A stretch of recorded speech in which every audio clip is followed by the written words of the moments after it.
Are we excited po ba sa word ng Diyos ngayon? Amen. Talagang nakikita ko, napaka-excited nila kasi sumasagot sila. Kasi minsan lang yan, di ba? May mga time sa church na kunyari ay may nagpipreach yung excited ka na ba sa tumama mo. Minsan lang yan, yung mga walang inaantok, gano'n, talagang lumaban sila. Like, miracle, naligo pa siya.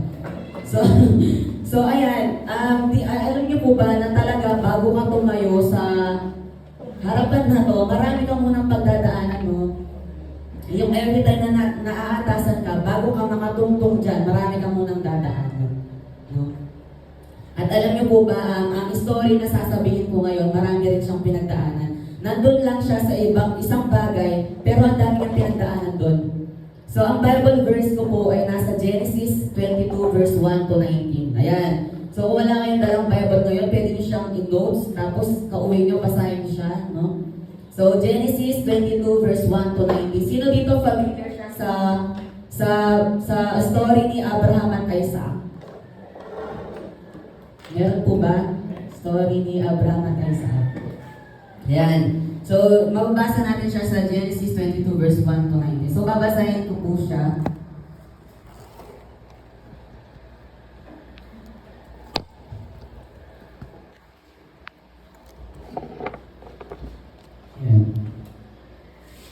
In Tagalog po, sabi niya, pagkalipas ng ilang panahon, sinubok ng Diyos si Abraham. Tinawag siya ng Diyos, Abraham, narito po ako, tugon na kanya.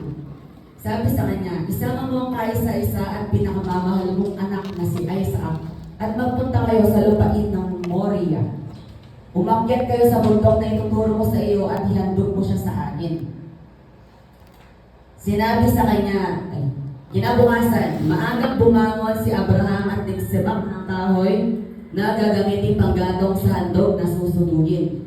Inihanda niya ang asno at umalis kasama si Isaac at ang dalawang aliping lalaki papunta sa lugar na sinabi ng Diyos sa kanya. So, nung time na to, si God, inutusan niya si Abraham na i-offer mo sa akin si Isaac. Tapos, pagkabukas, ang ginawa ni Abraham, sumunod siya sa Panginoon, nagsibak siya ng kahoy, nagdala siya ng mga asno, ganyan. Sinama niya yung mga dalawang aliping lalaki niya. Tapos, sabi dito, nang ikatlong araw ng paglalakbay, natanaw na nila ang dakong kanilang pupuntahan.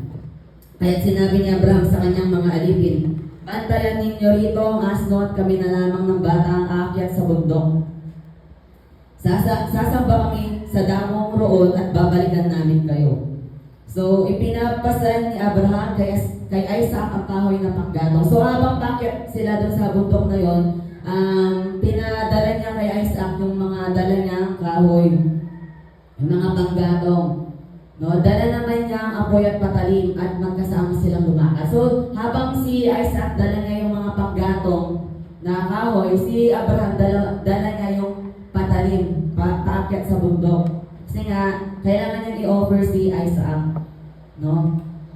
Kasi dati, kapag nag-offer sila sa Panginoon, pumapatay sila ng mga mga hayop, mga tupa, gano'n. So, this time, si Isaac ang gustong i-offer ni God kay Abraham. Yun. So, tinawag ni Isaac ang pagsin ng ama. So, habang lumalakad sila, si Isaac parang, tinawag niya ang papa niya, ganyan. Kasi parang na-curious na siya. Sabi niya, Ama, ano yun anak? Tugon ni Abraham. Mayroon na tayong apoy at panggatong, ngunit nasaan ang tupang ihahandog. So, kay Isaac, usually, ang nakikita niya hinahandog nila is tupa. Kaya nga sabi nga rito, nasaan ang tupa? Kasi usually, tupa naman talaga. So, tanong ni Isaac, sumagot si Abraham, anak, ang Diyos ang magbibigay niyon, kaya't nagpatuloy sila sa paglalakad.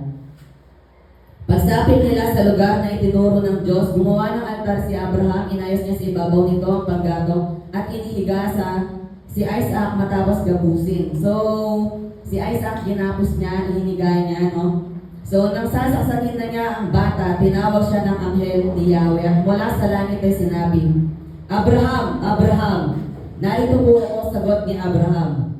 Sinabi ng anghel, huwag mong patayin ang bata, huwag mo siyang saktan, natitiyak po ngayong handa kang sumunod sa Diyos, sapagkat hindi mo ipinagkait sa Kanya kahit sa isang mong anak. So pag-ilingon niya, ay may nakita siyang isang lalaking tupa na ang mga sungay ay napasabit sa mga sanga ng kahoy. Ito ang ginuha ni Abraham at hinandog sa halip na ang kanyang anak. So kaya ang lugar na iyon ay tinawag ni Abraham na si Yahweh ay nakakal. So doon na lang po kung mag-e-end, no? So nung time na yon, sasaksakin niya na si Isaac. Kaso may nagpakita ang anghel ng Panginoon. Sabi niya, uy, ano mo ni sasaksakan? Ikikunan na susunod ka palang Lord, sabi ng mangta. Tapos, ang incidents doon, si Abraham napalingon siya. Hindi aksidente merong tupang lalaki doon na nasabit daw yung sungay niya. So, yun yung in-offer niya. Instead, si Isaac. So, nasa team tayo ng The Power of Love. Aware po ba tayo na ang team natin ngayon is The Power of Love? And ang month of February, is month of love. Sinisimbolize nito ang puso. No? So, alam niyo ba na sa panahon ngayon, marami na tayong pwedeng mahalin. No? And last time, may tinanong ako sa mga klase ko, sabi ko sa kanila, kasi nung time na yun, nag-iisip na ako ng teaching ko. Sabi ko, ano nga ba talaga ang power ng love? Sabi ko. Tapos natanong ako sa klase ko, para sa iyo, may power ba ang love? Una, sabi niya, wala daw. Tapos, nung nag-isip siya, sabi niya, ay, meron pala. Tapos, ano yun ako? Tapos, di niya ako sinagot. Pagkabuhay doon niya ako sinagot. Sabi ko, paano ko dito sagot? Ano yung power ng love? Sabi niya daw, na-realize niya kasi daw na yung mama niya, nung time daw kasi na naghihirap sila, nag-abroad yung mama niya. So, sabi niya, kung hindi love yun, ano yung mapupush sa kanya na magpunta sa ibang bansa? So, sabi nito, showing love to others can strengthen them. Minsan pala, yung love, nakakapagpalakas siya ng ibang tao. Amen? May mga tao minsan na ititest ang ating love. At ano kayang pakiramdam kung love na ang natitest sa atin? Meron palang ganun, no? Minsan, tinitest nila yung love na meron ka. So, ang title natin ngayon is When Love is Burning. Yan. In Tagalog, kapag ang love natin ay nag-aalab. So, when love is burning. So, ikaw, tanungin kita, masasabi ba natin nag-aalab ang pag-ibig mo ngayon? In your own, mind. No? Masasabi mo bang nag-aalab ang pag-ibig mo ngayon? Kanina, pansinin mo nung pumasok ka sa church, nung umupo ka dyan, masasabi mo nag-aalab yan? Yung mga nagkanta kanina, nung umawit kayo, nung naglingkod kayo, masasabi nyo bang nag-aalab yung love nyo? Talaga ba? Kasi kung nag-aalab ang love natin, kasi pa lang ng line-up, pinag-aaralan na natin yan. Amen? So, nag-aalab ba ang love mo? Kung, yun, sabi rito, bakit nga ba when love is burning? Bakit nga ba ito yung title ko, no? So, sabi, when your love is burning. Ang isang bagay pala daw na nag-aalab o nag-aapoy, meron at meron pala itong napapatay. Or nasisira. Ang bagay na nag-aalab ay merong nasisira. At ang love na mainit, meron itong natutunaw, meron itong napapalambot. Kahit saan naman kapag mainit ang isang bagay, may napapalambot yan, may natutunaw yan. So, ang fire, nagsisimbolize ito ng power at strength. No? So, ako kasi, na-realize ko, naging title ko to, na tayo kasi palagi naman tayo nag-aalab. Ang apoy na meron tayo, hindi naman talaga yan nawawala. Promise. Hindi yan nawawala. Yung apoy na meron ka, hindi yan nawawala. Pero pwedeng nalilipat. Nalilipat lang yung apoy mo. So, saan ka nag-aalab ngayon? Saan ka nag-iinit ngayon? Pwede kasi yung fire na meron ka, malipat siya sa galit. So, alam niyo ba, isang bagay na nag-aalab ay maraming nakikita. Bakit? Kasi mainit ka eh. Pansinin mo yung sarili mo kapag napaka-passionate mo kay Lord. Mainit ka, dami mo nakikita. One more thing, pansinin mo yung sarili mo kapag galit ka. Di ba pag galit ka, mainit ka? At kapag galit ka, marami kang nakikita. So kapag pala mainit tayo, marami tayong nakikita. Kapag mainit kayo. Sabi rito, kung merong love na nag-aalab, meron din palang love na nanlalamig. So para maintindihan natin, bakit when love is burning, kailangan natin maintindihan ano nga ba yung love na nanlalamig. So when your love is cold, sa isang relasyon, ang love na nanlalamig na, naghahanap ito ng justification to end it. Sa relasyon pala, kapag nanlalamig na ang isang tao, naghahanap siya ng pangangatwiran para i-end na lang yun. Kasi malamig na siya eh. So kapag malamig na, palagi ka na lang naghahanap ng paraan para tapusin na. No? At ang taong may malamig na pag-ibig, malamig din ang nakikita. So kanina, yung love na nag-aalam, marami nakikita. Ito naman pala, kapag malamig yung love mo, malamig din yung nakikita mo. No? Malamig na kakakit. Tuyo na ang nakikita mo dahil tuyo na rin ang love mo. So our love is cold when it's not burning. Ang pag-ibig na hindi mainit ay malamig. So ganun pala, no? So sabi ko nga, no, when love is burning, we will experience three things. So, no, merong mga bagay na nagiging matindi sa atin kapag nag-aalab yung love natin. No, we will experience three things. At itong tatlong bagay na to na sasabihin ko, ito rin ay naging naranasan ni Abraham. Naging matindi rin ito kay Abraham habang nag-aalab yung love niya. At yung una is our obedience. Point number 1, obedience. Nagiging matindi ang ating pagsunod kapag nag-aalab ang ating pag-ibig. So meaning, kung ikaw, paano ka normal na naglilingkod, may mas ititindi pa pala yan. No? Dahil ang love mo ay nag-aalab. So sa story ni Abraham at Isaac, nakita natin na sumunod si Abraham sa Panginoon. Amen? Nakita natin na pagkabukas talaga nagsibak siya ng kahoy, wala na siyang ganun. So at yung pagsunod niyang yun ay napakatindi. Bakit? Kasi that time, merong testing eh. Kasi yung story naman talaga ngayon, originally, tinetest siya ng Diyos. Pero sumunod si Abraham. Hindi ba siya matindi nun? So, nagiging matindi ang pagsunod kung at the same time, natetest tayo. Si Abraham, habang sumusunod siya sa Diyos, many times siyang nasa testing. Akala natin isang testing lang yung doon, yung sinusubok lang siya ng Diyos. Pero habang sumusunod siya, many times para siyang nasa testing. No, araw-araw nasa point siya ng pagpili. Pero unexpectedly, mas nakita natin ang kanyang pagsunod. Kahit maraming beses siyang, ano nga ba talaga yung pipiliin ko. Pero still, kung mababasa natin sa story, sumunod lang siya eh. Amen? Love brings obedience. Kung totoong nag-aalab ang love natin sa Panginoon, susunod tayo kahit may testing. No? Tinetest ka ng Diyos, hindi dahil hindi ka niya alam. Tinetest ka niya dahil alam ka niya. Diba may mga tao, tinetest nila tayo kasi hindi nila tayo alam. Ngayon, tinetest nila tayo para malaman nila tayo. Pero ang Diyos, tinetest ka niya kasi alam ka niya. Alam niya paano ka magre-response kapag meron ng testing. Kasi nga, si God, all-knowing siya. Amen? Alam niya ang pag-ibig na nag-aalab at alam din niya ang pag-ibig na nanlalamig. Kahit itago mo yan sa tao, ang Diyos nakikita yan.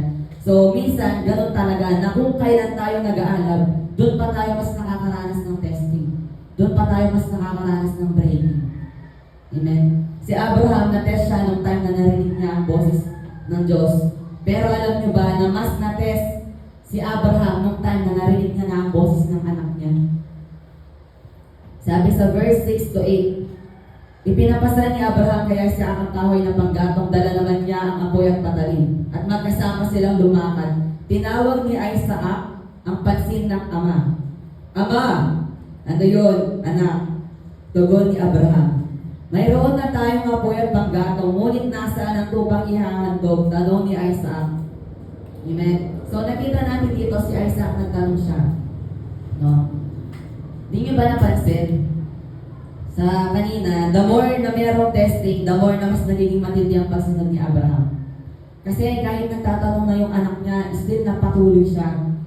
No, the more na tumitindi yung testing, the more na nagiging matindi ang pagsunod ni Abraham. In this point, nagtanong na ang anak, hindi ba tumitindi ang testing sa kanya? Si Abraham, nababasag siya sa curiosity ng kanyang anak. Sa tanong niya. Kasi nga si Abraham, gusto niya lang sumunod sa Panginoon. Pero every time na magtatanong yung anak niya, nababasag siya. Kasi curious yung anak niya. So sabi, hindi ba matindi yung sinachallenge ka na ng Diyos, pero sumusunod ka pa din? Yung nababasag ka, nasasaktan ka, pero sumusunod ka pa din. Minsan, takot tayong sumunod kapag meron nang natetest sa atin. No, gusto lang natin sumusunod tayo, pero ayaw nating nasasaktan. Amen? Ayaw nating sumunod kapag alam nating masasaktan na tayo. Pero si Abraham ay dumaan din sa madaming process. Kasi tayo minsan, mabilis nating bitawan ng isang bagay, mabilis natin itong iwan. Kasi tingin natin, ang daming process. Ba't gano'n? Ang daming process. Hindi mo pwedeng agad-agad. Pero alam niyo ba, si Abraham, dumaan din siya sa maraming process. Pero merong specific na utos, pero kailangan niya pa din dumaan sa madaming proseso. At still, hindi niya nakita huminto at sumuko. Hindi natin siya nakita huminto at sumuko. Diba, ang utos lang ng Diyos, i-offer niya si Isaac, pero dumaan siya sa maraming proseso. Nagsibak siya ng kahoy, nagtanong yung anak niya, naglakad siya sa bundok, maraming proseso bago siya nakasunod. Pero still sumunod siya. So, hindi naiintindihan ng anak ang ginagawa ng ama, pero kailangan niyang sumunod sa Panginoon. Bakit? Mas buo pa din ang pag-ibig niya sa Panginoon kahit nababasag na siya. Ito si Abraham. No? Specifically, sinunod niya ang instruction ng Diyos sa kanya. Kung tayo, kapag nasasaktan tayo, ayaw na natin sumunod. Ayaw natin sundin kasi mahirap. No? At saka ngayon, maraming tumigil dahil nahirapang sumunod. Pero alam niyo ba, may mga nag-stay dahil nagmahal sila. Amen? Minsan, sumusunod ka pero hindi na love ang dahilan. Tama? Yung sumusunod na lang tayo pero hindi na love ang dahilan. Parang, ay hindi, gusto mapansin lang ako. Ganun. Hindi na love yung reason natin. No, always remember, ang pagsunod sa Panginoon ay nagmumula sa iyong puso. No? Walang totoong pagsunod kung walang love. Amen? Meaningless lang yan. Nonsense lang ang lahat kung walang love. At mahirap maglingkod ng totoo kapag wala ng love. Totoo po yun. Nakakalungkot pakinggan, pero totoo yun. Meaningless siya, nonsense lang, at mahirap maglingkod kapag walang love. Alam niyo ba, nang tinest ng Diyos, ang love ni Abraham, napakita ni Abraham kung gaano katindi ang pagsunod niya sa Panginoon. Habang nagiging matindi ang testing, nagiging matindi din ang pagsunod ni Abraham. Bakit? Dahil nag-aaral ang pag-ibig niya sa Panginoon. So, when love is burning, we will experience three things. Nagiging matindi, una, ang pagsunod. Pangalawa, nagiging matindi ang ating courage. No? Or yung ating tapang. Sa panahon ngayon, marami nang matapang. Amen?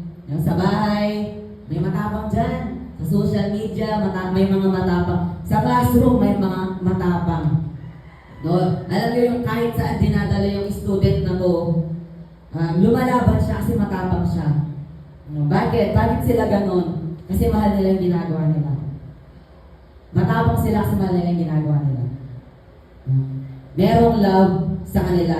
Pero gaano kaya katindi ang isang tapang kung yung love na meron sila ay nag-aalab na? Gaano kaya katindi yun? So, ang taong may matinding obedience, meron din silang matinding courage. So, kaya pala nung time na to, sa story na to, nakasunod si Abraham dahil meron siyang matinding tapang. Tingnan natin ang verse 4 and verse 5. Sabi sa verse 4, nang ikatlong araw ng paglalakbay, natanaw na nila ang dakong kanilang pupuntahan. So, kung mapapansin natin doon sa unang sentence, sabi niyang ganun, nang ikatlong araw. So, nung time pala na yun, umabot sila ng 3 araw. Imagine natin yun, no? Na merong mga araw na pwede siya umatras. Pwede niya sabihin na, Panginoon, hindi ko na kaya, wag na lang. Pwede wag ko na lang i-offer, pwede tupa na lang na nasabit. No? Kung umabot siya ng 3 araw, hindi ba yung sign na matapang siya? Sabi sa verse 5, kaya sinabi ni Abraham sa kanyang mga alipin, bantayan ninyo rito ang asno at kami na lamang ng bata ang aakyat sa bundok. Sasamba kami sa dako roon at babalikan namin kayo. So, nung time na to, mas pinatunayan ni Abraham na kaya niya. Kasi napaiwan na siya eh. Dito muna kayo, bantayan niyo muna yung asno kami na lang ng anak ko ang aakyat. So, So, kaya niyang harapin na mag-isa yung challenge ng Diyos sa kanya. Bakit? May matinding courage. No, malaking question, yung naging matapang ba si Abraham dahil hindi niya mahal ang kanyang anak? Naging matapang ba siya dahil hindi niya mahal si Isaac? Naging matapang ba siya dito dahil hindi niya mahal yung bagay na nandito? Okay lang ba sa kanya na si Isaac sasaktan niya? Di ba sa story na yun, i-offer niya yung anak niya. So si Abraham, okay lang ba sa kanya saksakan yung anak niya? Amen? Desidido ba siyang sumunod sa Panginoon dahil wala nang halaga sa kanya si Isaac? Hindi. Alam niyo anong lumalabas dito? Una, matapang si Abraham dahil meron siyang takot sa Diyos. At minsan sa atin, yun lang yung need natin. Para magkaroon tayo ng tapang, kailangan natin magkaroon ng takot sa Diyos. At ito yung tinatawag na banal na takot. Amen. At sign na mahal natin ng Diyos kapag meron tayong takot sa Kanya. Pangalawa, matapang si Abraham dahil kilala niya ang Diyos. Kahit hindi niya naiintindihan, pero ang batayan niya ay kilala niya ang Diyos. Habang naglalakad siya, hindi, kilala ko si God. Kilala ko siya. O i-offer ko si Isaac, pero kilala ko si God. So, kahit hindi niya naiintindihan, pero ang batayan niya ay kilala niya ang Diyos. Kahit sobrang hindi ng challenge sa kanya, alam niya hindi siya sasaktan ng Diyos niya. Ganon kalaki ang pag-ibig niya kasi kilala niya. Amen? So, at dahil kilala niya, nagtitiwala siya. Di ba tayo, madaling magtiwala sa isang taong kilala natin. Nagkaroon siya ng matinding pagtitiwala sa Panginoon. Hindi lang pala matinding tapang yung meron siya. Meron din siya matinding pagtitiwala. Bakit? Kilala niya ang Diyos. Matindi yung pagkakilala niya sa Panginoon. Love is what fuels our faith. May faith siya dahil mahal niya. Mahal niya ang Diyos. Sa atin, nagiging nakakatakot lang ang isang bagay kapag wala ng love. Kapag wala na tayong love. Why? Kasi only love lang ang nakakatalo sa fear. Love lang ang nakakatalo sa takot. At mas mahalaga ang love kaysa sa fear. Amen? And one of the fruit of the Holy Spirit is love. Hindi tayo binigyan ng takot. Nung umakyat si God, hindi kanya iniwanan ng takot. Ang iniwan niya pag-ibig. So, nahihirapan lang tayo sa isang bagay kapag wala na tayong love dito. At sa atin, hindi naman kasi palaging madali, amen? Yung may mga mangyayari sa buhay natin. Pero aminin natin sa hindi naman palaging madali. No? Pero, hindi palaging madali kasi palagi pwede tayong matakot. Pero ang love, pinapadali niya ang lahat. And that is the power of love.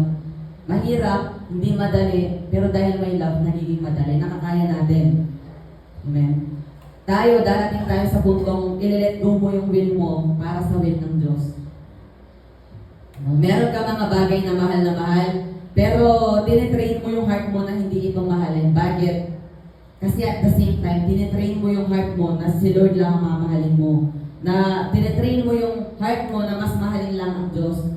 So kapag meron kang matinding tapang, you are being unstoppable. Unstoppable ka. Kahit may makita ka, no? Sabi dito, doon pa lang sa nasasaktan si Abraham, pero nakakasunod siya sa Panginoon, hindi ba siya matapang nun? No? Yung i-offer niya yung anak niya, pero still sumusunod siya, hindi ba siya matapang nun? Sabi dito, alam niyo anong nag-aari sa kanya? Nung time na yun, bakit siya nakasunod sa Panginoon? Bakit ang tapang niya? Alam niyo anong nag-aari sa kanya? Ito yung love niya sa Diyos. Bakit?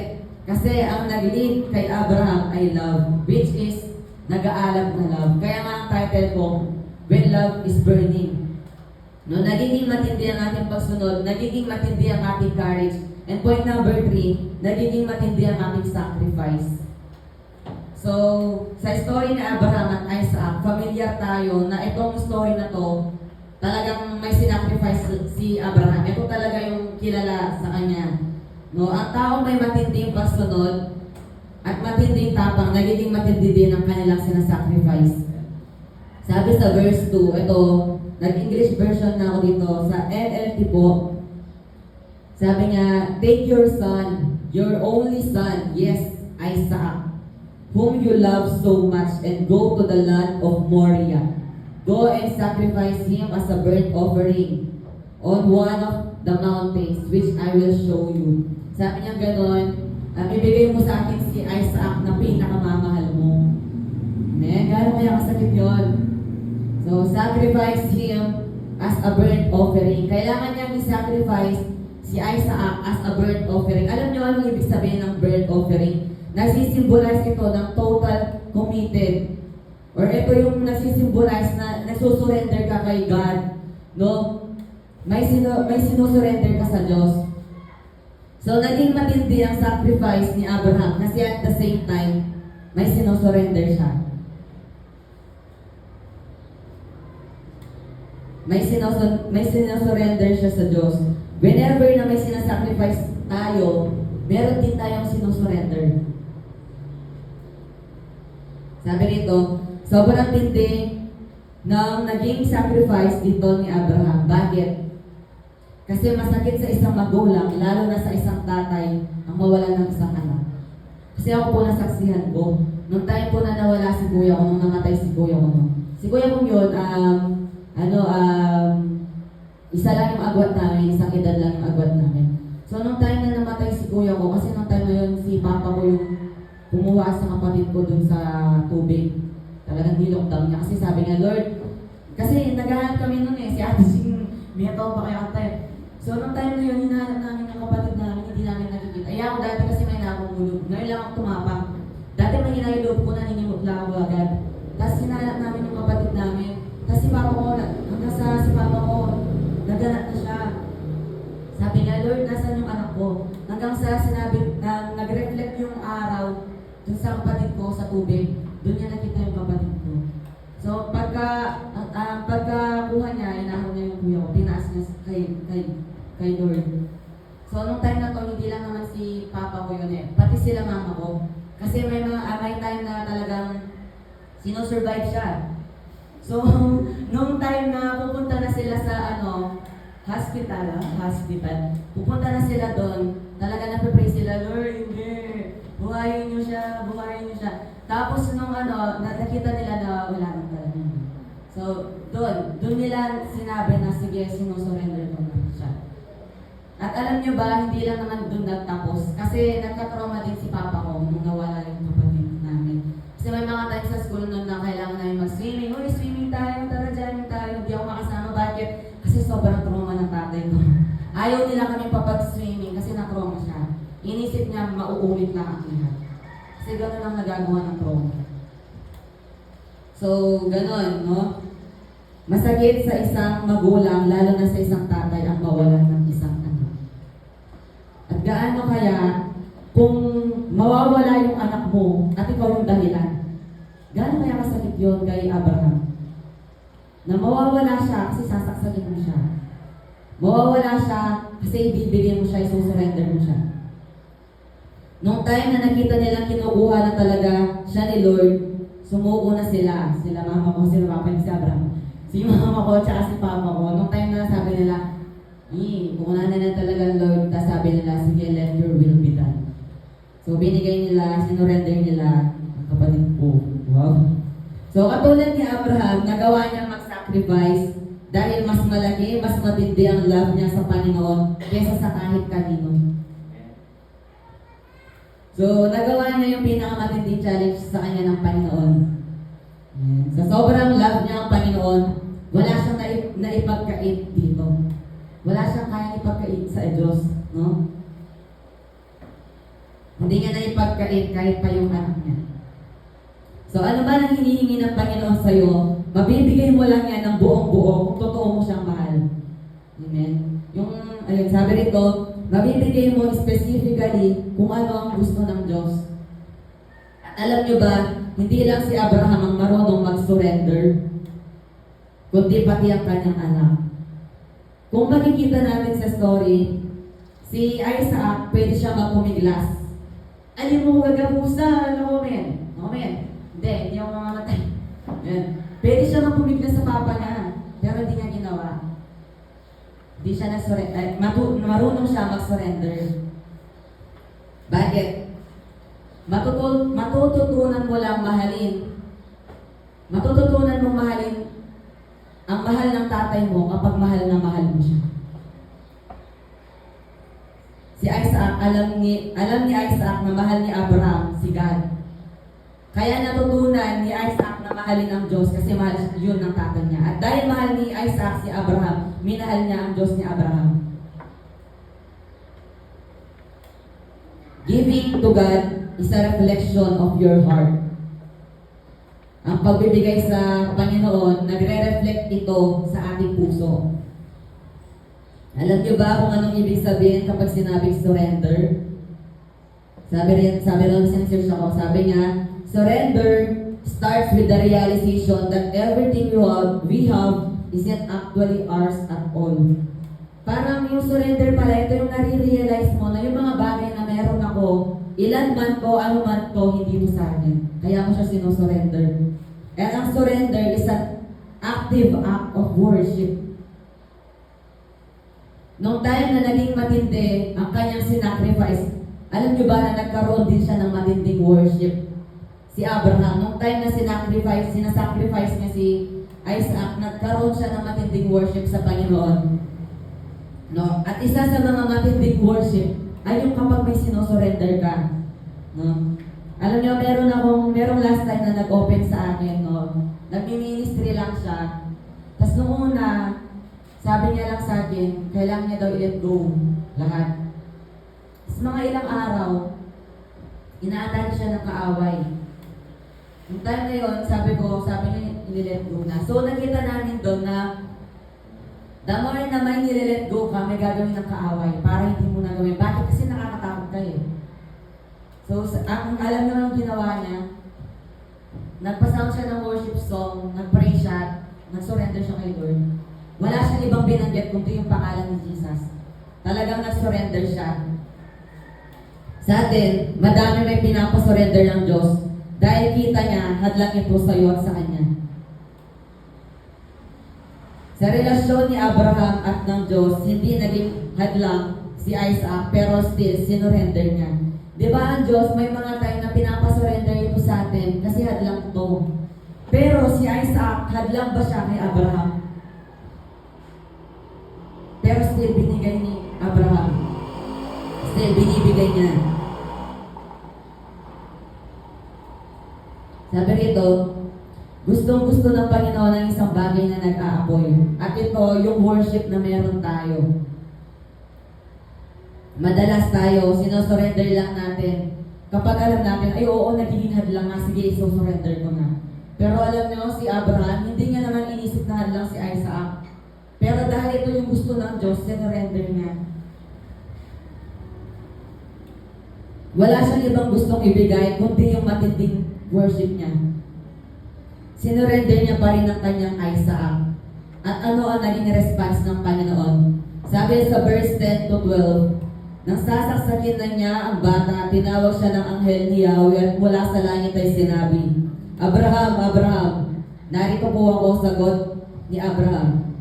Sinabi ng anghel, huwag mong patayin ang bata, huwag mo siyang saktan, natitiyak ko ngayong handa kang sumunod sa Diyos, sapagkat hindi mo ipinag-create sa Kanya kahit sa isa mong anak.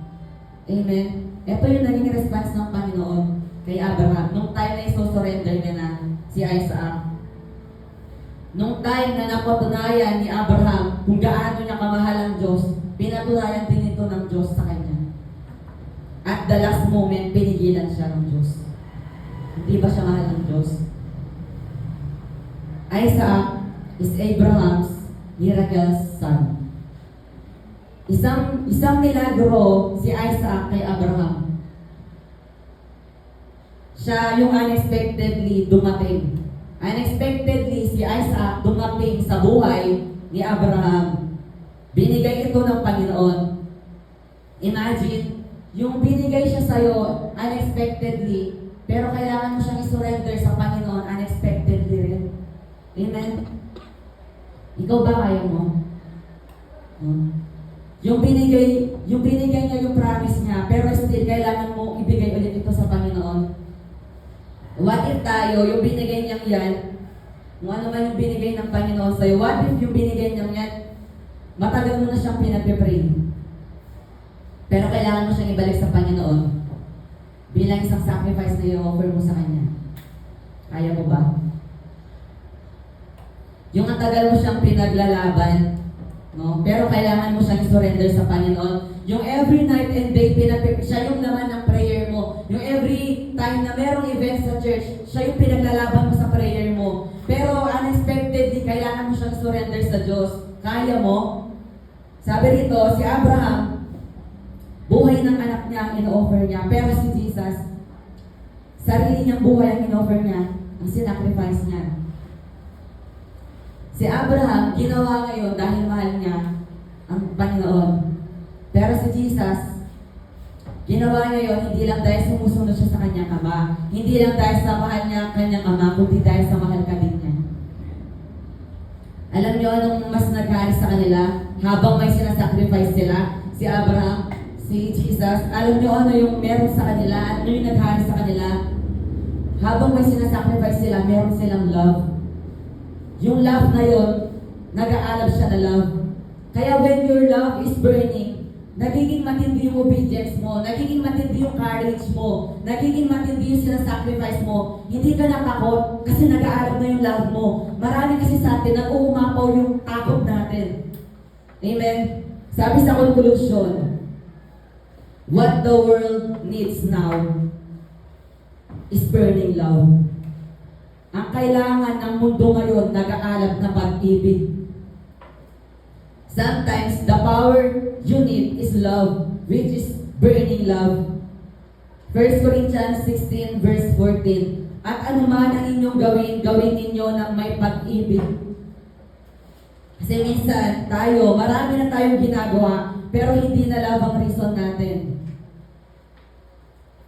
We can burn anything we want, pero sa panahon ngayon, pwede bang pag-ibig mo naman ang pag-alabin mo sa Panginoon? Pwede bang yung nag-iinit naman sa'yo, yung love mo? Pwede ba yun? Sabi rito, madalas sa ibang bagay yung nagiging mainit sa atin. Madalas hindi love yung nag-iinit sa atin. Marami sa panahon ngayon, flesh yung nag-iinit sa kanila. Kahit saan ka tumingin, ako kahit sa room namin, ang dami talaga. Puro flesh yung mainit sa kanila. Sabi ko, grabe.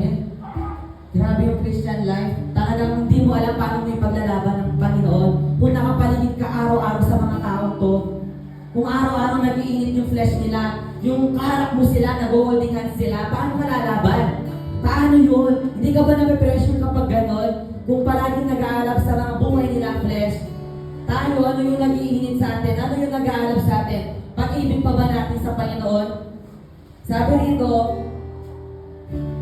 puro na lang flesh ang pinapahira. Puro na lang flesh ang palaging mainit. Keep your love burning. Paano paalabin mo niya ang pag-ibig sa Panginoon? Number 1, go back to your first love. Oo, sa buhay natin marami tayong minahal. Pero dahil ito yung best, para sa atin ito yung first. Go back to your first love. Si Abraham, si God lang. Si God pa din ang first love niya kahit meron na siyang Isaac. Oo, pinaglaban niya. Promise ito ng Panginoon sa kanya. Pero kahit dumating sa kanya si Isaac, si God pa din yung first love niya. Hindi niya kaya ipagpalit ng Panginoon. Ganon. Sabi nito, ikaw, nag-aapoy pa ba ang iyong pag-ibig sa Panginoon? Baka kaya pala nawawalan ka na ng gana kasi hindi na pala mainit yung love na meron ka. Darating tayo sa puntong marami tayong mamahalin. Marami tayong makikilala. Habang tumatagal, habang tumatanda tayo, napapamahal tayo sa iba't ibang bagay. Napapamahal tayo sa iba't ibang tao. But go back to your first love. Bakit? Kasi ito lang ang mapapaalala sa iyo ng lahat. Ang mapaparealize sa iyo ng lahat. Baka minsan, ito lang yung sabot para mag-aalab ulit yung love na meron tayo. Balikan lang natin yung una nating pag-ibig. Kasi ang love mo ngayon, pwedeng magbago yan. Pero ang love ng first love mo, which is si God, hindi yan nagbabago. Pangalawa, para mag-aalab ulit ang ating pag-ibig, go back to the cross. Gusto mo mag-aalab ulit ang pag-ibig mo? Go back to the cross. The greatest symbol for love is the cross. kapangyarihan ng pag-ibig, meron itong naliligtas na tao. Yun yung totoong meaning. Yun yung totoong power ng love. Merong naliligtas na tao. Ang love ng Panginoon, nag-lead siya hanggang sa cross. Yung love niya, hindi lang siya tumigil sa church, hindi lang siya tumigil sa bahay, hindi lang siya tumigil doon. Nag-lead yun hanggang sa cross. Yung love na nag-lead sa kanya sa cross ay hindi ordinary love lang. Hindi siya yung ordinaryo na love lang. Hindi yung normal na love lang. Kasi ang love na nag-lead sa kanya is burning love. Nag-aalab, nag-aapoy ng pag-ibig. God has already expressed His complete and selfless love for you. Marami dito sa mundo na susukuhan tayo sa kung sino tayo. Pero sa mga panahon na akala mo wala nang nagmamahal sa'yo, ang Panginoon lang ang mapaparamdam sa'yo na kamahal-mahal ka. Kaya ako, gusto ko yung word na, your love has made me fearless. Ang pag-ibig mo ang dahilan kung bakit ako matapang. Your love has made me fearless, sabi niyang ganon. Ang love ng Diyos ang dahilan kung bakit tayo matapang. Kung tayo, limited lang yung love na meron tayo, pero hindi ang love ng Diyos sa'yo. Sa cross, bakit kailangan bumalik sa cross? Kasi sa cross, dito natin makikita na no love, no victory. Kung walang love, walang tagumpay. Akala ng lahat, nung time na yun na pinapakon nila si Jesus, akala nila, yun yung mapapatalo kay Jesus. Pero hindi nila alam, doon pa siya mananalo. Ito yung magpapanalo sa kanya. Nanalo siya dahil may love siya. Kaya para mag-alab ang ating love, go back to your first love, go back to the cross. Minsan, ibang bagay yung pilit natin binabalikan. Kaya ibang bagay yung nag-iinit sa atin. Kaya ibang bagay yung nag-aalab sa atin kasi iba yung binabalikan mo. Alam nyo tayo, hindi aksidente pinag-aaralan natin yung the power of love. Kasi sa totoo lang, napaka-powerful ng love. Love breaks familiarity. Kahit pa tinawag yung love, meron pa rin yung nabibreak. Love breaks familiarity. May napapalambot ito, at ito yung mga bagay na matigas. Nabibreak ang familiarity kapag meron ng love. Baka kaya pinagkaalam ng Diyos ang love mo kasi meron ng something na i-break.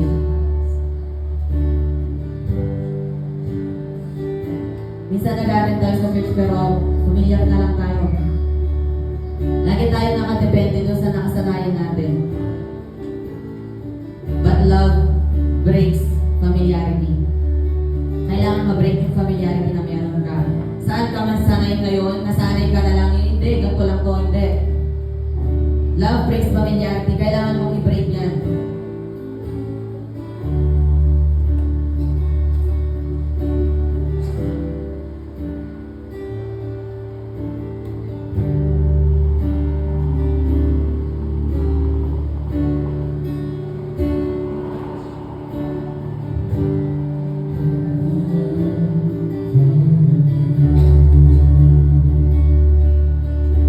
Pwede kang pumikit ngayon. Meditate the word. Lord, matindi pa po ba yung obedience ko? O hanggang ngayon natatakot pa rin ako? Matindi na ba yung tapang ko? Yung sinasacrifice ko ba matindi to?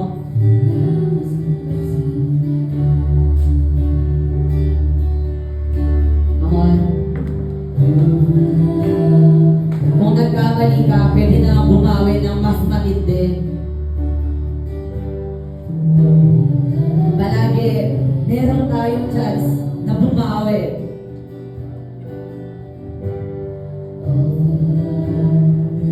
Bago ka kumilos, bago ka magsalita, bago ka magdesisyon, saan ka nagsisimula?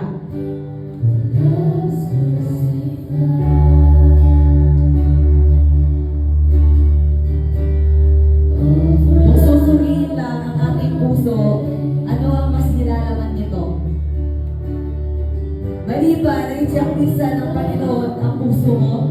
Mali ba na i-check minsan ng Panginoon ang love mo sa Kanya?